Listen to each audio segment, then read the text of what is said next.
Iran, the 220 branch of the Syrian Military Intelligence Directorate, and Hezbollah are together establishing a new force to monitor the situation on the contact line with Israeli forces near the Israeli-occupied Golan Heights, local sources claim.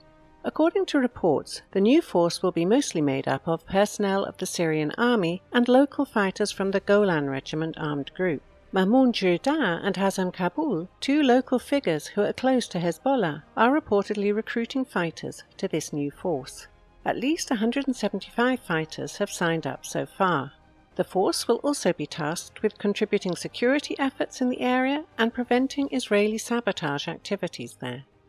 Despite the attempts of Israel to deter Iranian influence in central and southern Syria, Iran, Hezbollah and Iranian-backed groups maintain a significant presence in the southern Syrian provinces. Over the past weeks, the situation has become especially dangerous following the destabilization of Lebanon, the Israeli military buildup on the contact lines with Lebanon and Syria, and the increased number of incidents between Israeli and Iranian-backed forces.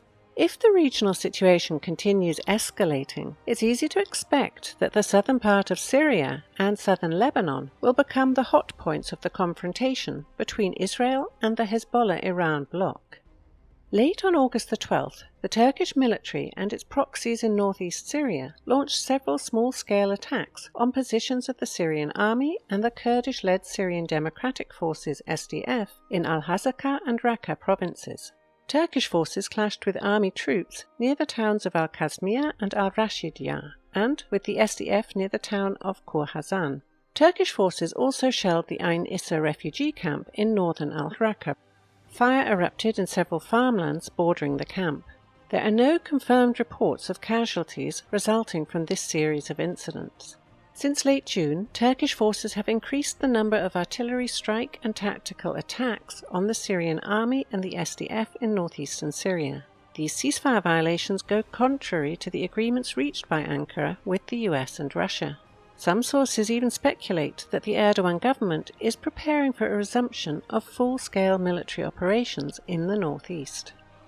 ISIS ambushed a convoy of Liwa al-Quds, a pro-government Palestinian militia, near the town of Al-Tabni in southern Deir ez-Zor. After this, terrorists also detonated several explosive devices in the path of reinforcements from the 4th Armoured Division as it deployed to the area. A truck and an SUV of pro-government forces were destroyed in the attacks. Depending on the sources, from 1 to 3 pro-government fighters died. ISIS always intensifies their attacks on government forces during an increase of tensions between Turkey and the US-Israeli alliance.